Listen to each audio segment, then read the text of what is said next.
We have sacrificed a lot for the creation of this country. Charter of economy ہم کریں, ملک آگے چلے. ہم نہ سلیکٹڈ ہیں نہ فارم 47 والے ہیں. We have shot down the enemy's most modern aircraft, including multiple Rafale jets. My favorite field marshal from Pakistan.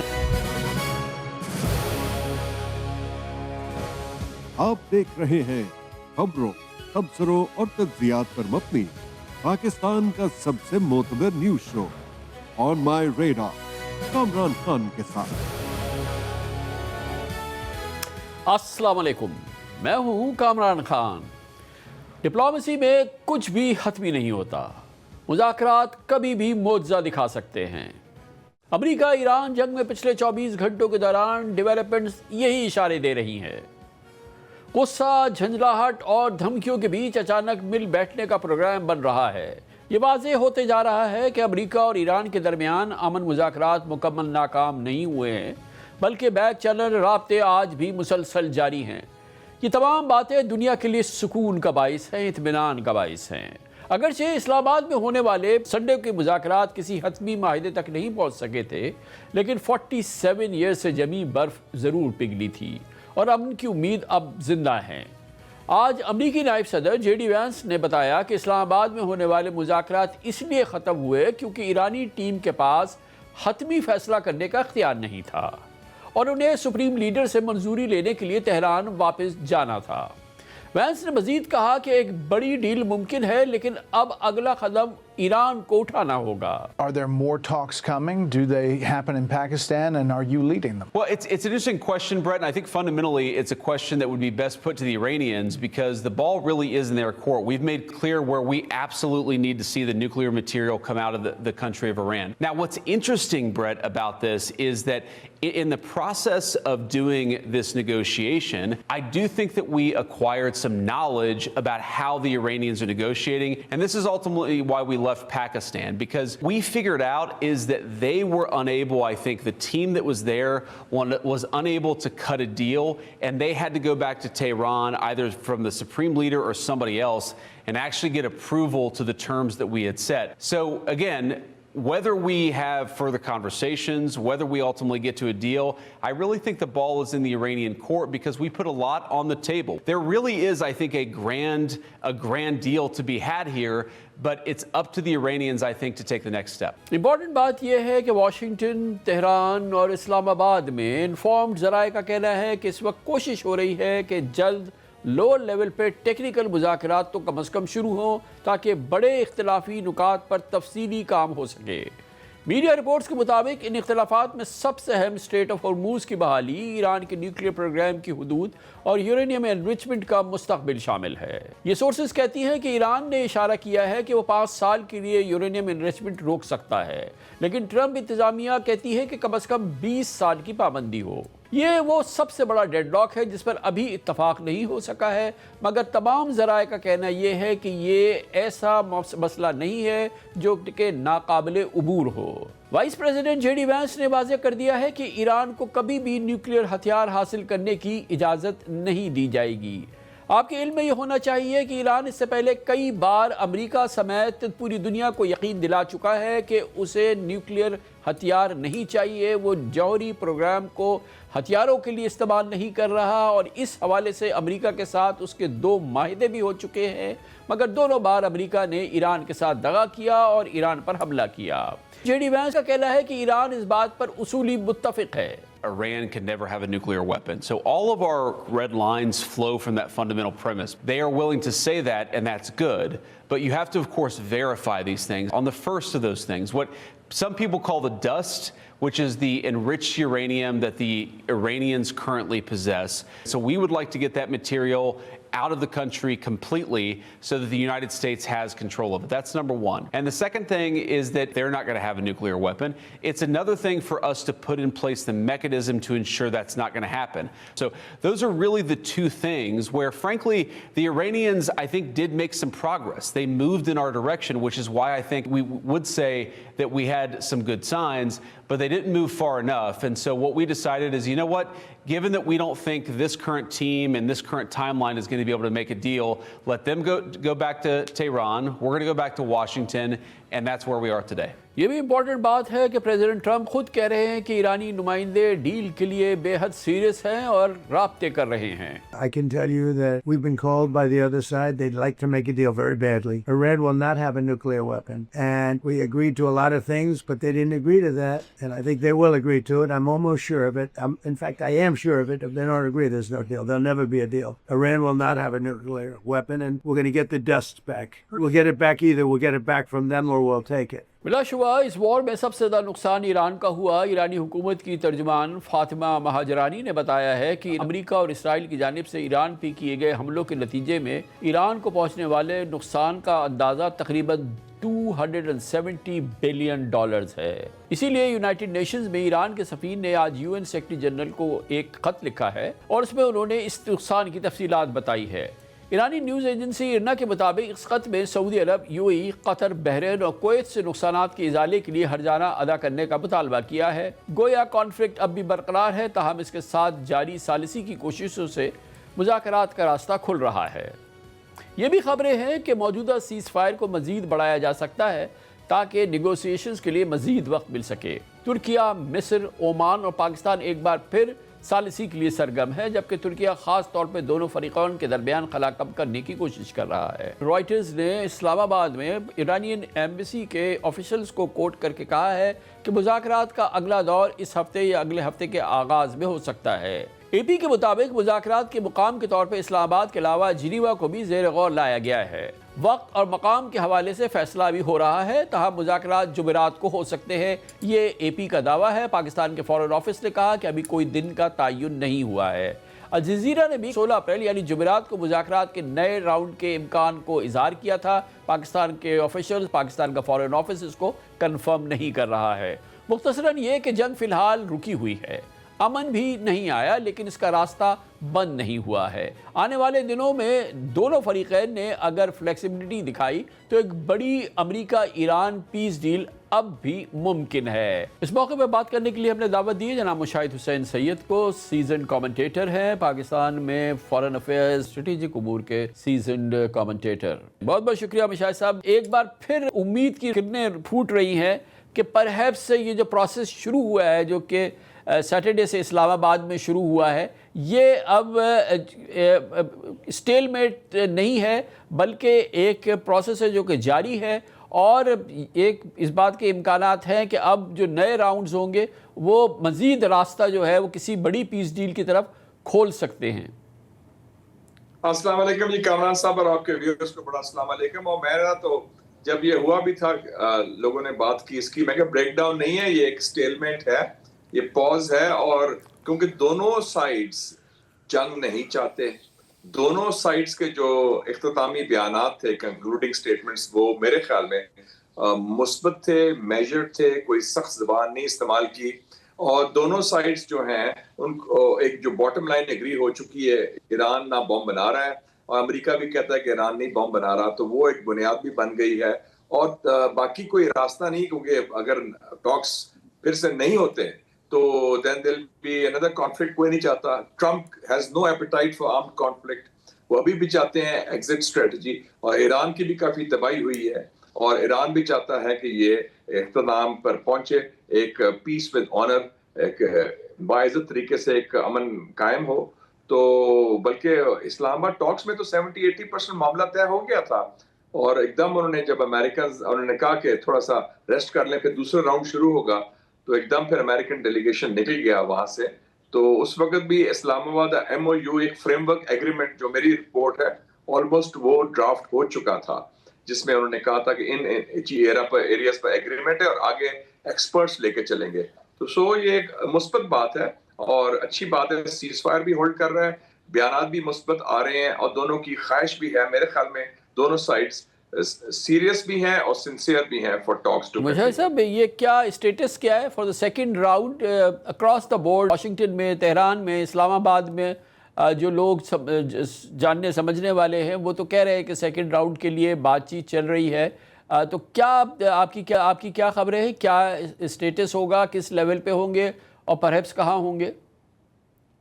فی الحال دو چیزوں کی بات تعین کرنی ہے. نمبر 1 یہ ہے کہ جو سیز فائر ہے وہ قائم رہے، یا پھر سیز فائر کو ایکسٹینڈ کرنا ہوگا، یا اس سیز فائر کے دوران ہی سیکنڈ راؤنڈ شروع ہو جائے.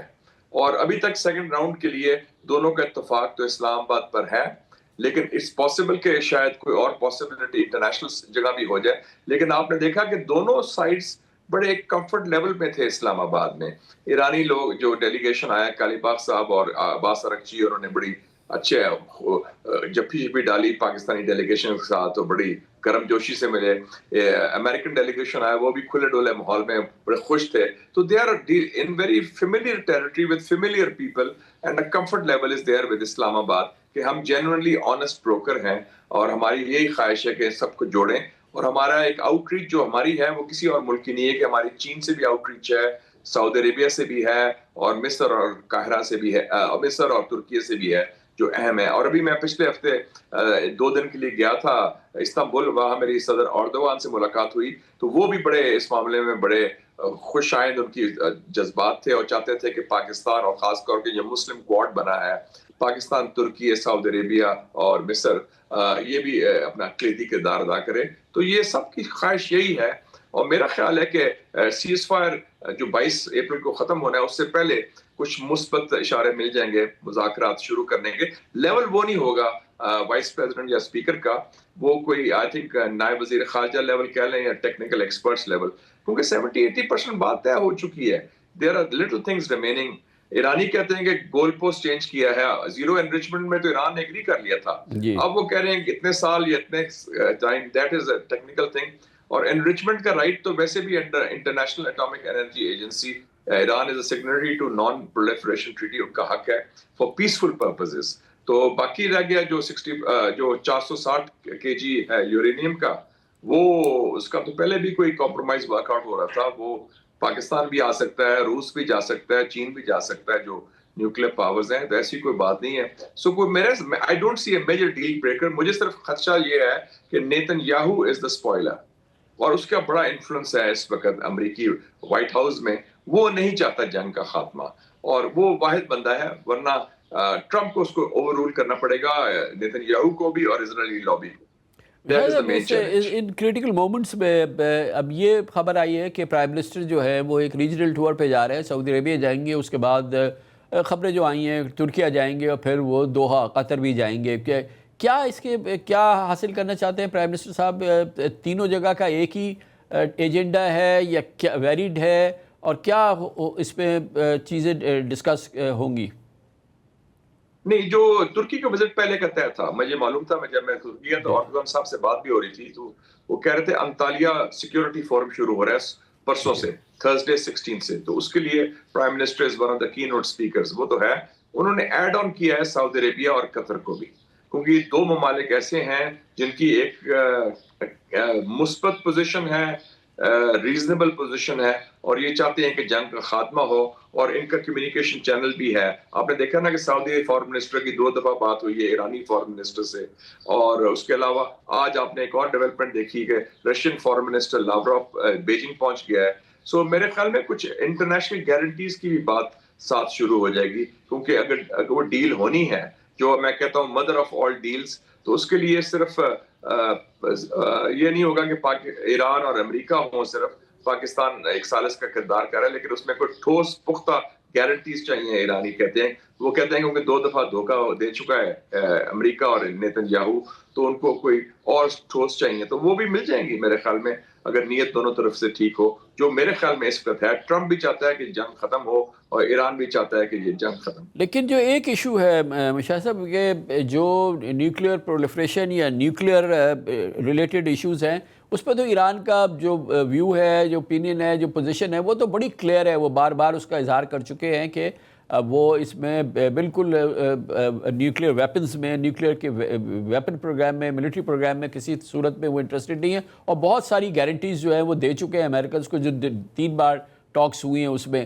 لیکن یہ جو نیا ایشو آیا ہے ہرموز والا, اسٹریٹ آف ہرموز والا, یہ ایک بڑی امپورٹنٹ چیز ہے, کیونکہ ظاہر ہے کہ ایران نے شاید خود بھی ڈسکور نہیں کیا تھا اس کی اتنی امپورٹنس, اور اس کی کتنی بڑی مسئلہ ان کے پاس آ گئی ہے. اور دوسری چیز یہ کہ دنیا میں بہرحال اس حوالے سے بہت زیادہ ریزرویشنز ہیں, آبویسلی اس کے کچھ انٹرنیشنل ڈائمنشنز ہیں, انٹرنیشنل میریٹائم لاز کے حوالے سے, اور اس لحاظ سے شاید اس معاملے میں اس ایران کی پوزیشن انٹرنیشنلی اتنی زیادہ ٹینیبل نہیں ہے. لیکن بہرحال اس مسئلے کا حل یہ بہت ایک امپورٹنٹ ہوگا کہ یہ جو اسٹریٹ ہے یہ کھلے اور یہاں سے یہ میری ٹائم ٹریفک جو ہے اور یہ کرٹیکل جو ٹریڈ روٹ ہے یہ کھل جائے. تو اس میں آپ کو لگ رہا ہے کہ ریزولوشن ہو جائے گا اس مسئلے کا؟ مزے کی بات ہے کہ اسٹریٹ آف ہارموز 28 فروری تک نان ایشو تھا. جی وہ کھلا ہوا تھا, اس میں کوئی رکاوٹ نہیں تھی جنگ سے پہلے. جنگ شروع ہوئی تو اس کے نتیجے میں ہوا. So Strait of Hormuz is not the cause of the conflict, it is the consequence, اس کا نتیجہ ہے. اور وہ ایران نے بطور ایک سیاسی ہتھیار استعمال کیا.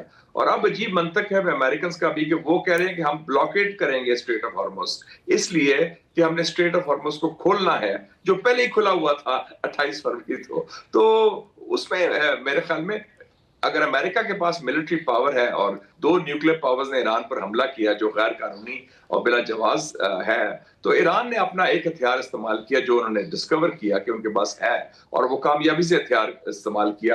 وہ انہوں نے چوک پوائنٹ کر دیا ان کو اور وہ امریکہ کھلوا نہیں سکا. تو that will come as part of international agreement. ظاہر ہے اسٹریٹ آف ہارموز کسی ایک ملک کی ٹیریٹری تو نہیں, یہ انٹرنیشنل واٹر وے ہے, اس میں 2 کوسٹل ممالک ہیں ایران اور عمان, لیکن انٹرنیشنل واٹر وے میں سارے ممالک کے میری ٹائم رائٹس ہوتے ہیں, جیسے اسٹریٹ آف ملاکا کے ہیں, اسٹریٹ آف مندب کے ہیں. تو میں سمجھتا ہوں کہ as part of broader agreement Iran نہیں چاہتا صرف سیز فائر ہو کہ جنگ بندی ہو. ایران چاہتا ہے مکمل قسم کی امن ہو, ڈیل ہو جس میں کمپریہنسو ڈیل شامل ہو, جس میں لبنان بھی شامل ہو, تاکہ پائیدار امن کا قیام کیا جائے اور آئندہ نئی قسم کی جارحیت نہ ہو. تو وہ اچھی بات ہے, اس میں اسٹریٹ آف ہارموز بھی ایشو سیٹل ہو جائے گا سب کے سیٹسفیکشن کو, جو انٹرنیشنل لا کے تحت جیسے آپ نے فرمایا بالکل وہ ہے. کیونکہ اگر بلاکیڈ چلتا ہے اور بات بڑھتی ہے تو پھر اسٹریٹ آف مندب بھی بند ہو سکتا ہے اور ایشوز بھی آ سکتے ہیں.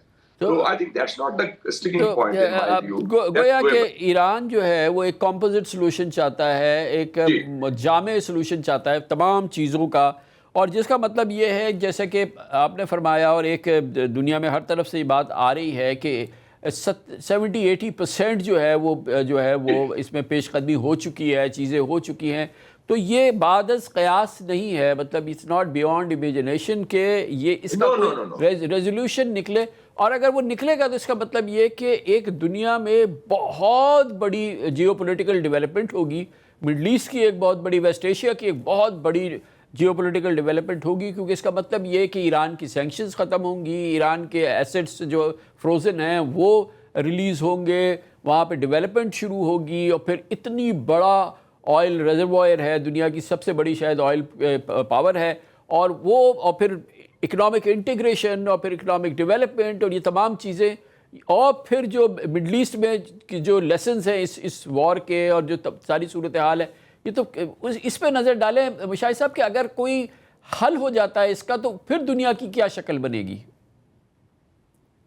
بلکہ میری تو اطلاعات کامران صاحب, میرے جو سورسز ہیں واشنگٹن میں, کہ وہ کہتے ہیں کہ ٹرمپ چاہتا ہے کہ بٹوین ناؤ اینڈ اس کا ٹور ہو رہا ہے چائنا کا 14-15 مئی کو, بیجنگ جا رہے ہیں, آفیشیل وزٹ اسٹیٹ, بڑا اہم وزٹ ہے. انہوں نے غالباً چائنیز کو یہ بھی کہا ہے کہ میری شمالی کوریا کے جو لیڈر ہیں کم جونگ ان سے بھی ملاقات کروائیں.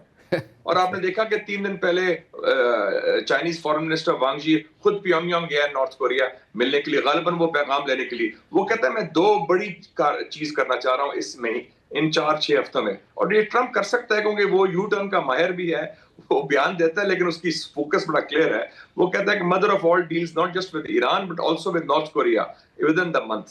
تو اس میں کوئی بعید نہیں کہ یہ ساری سچویشن ہو جائے. تو اس میں اللہ کا فضل ہے, Pakistan is emerged as a diplomatic winner, as a country جس کی آؤٹ ریچ ہے, as a major Muslim middle power جس کا اعتماد ہے چائنا کے ساتھ, امریکہ کے ساتھ, ایران کے ساتھ, سعودی عربیہ کے ساتھ, ترکیہ کے ساتھ, ماسکو کے ساتھ. تو اللہ تعالیٰ کا بڑا فضل ہے, and we are now emerging in a broader light as also a net security provider in the Middle East. اور وہ ایک نیا ورلڈ آرڈر آ رہا ہے, اس میں ہمارا ایک محور, ایک ستون بن رہے ہیں. اب اس پر تو we are the center place of global diplomacy, but also I think in regional security کے حوالے سے بھی ہمارا کلیدی کردار ایمرج کرے گا انشاءاللہ. اور نئے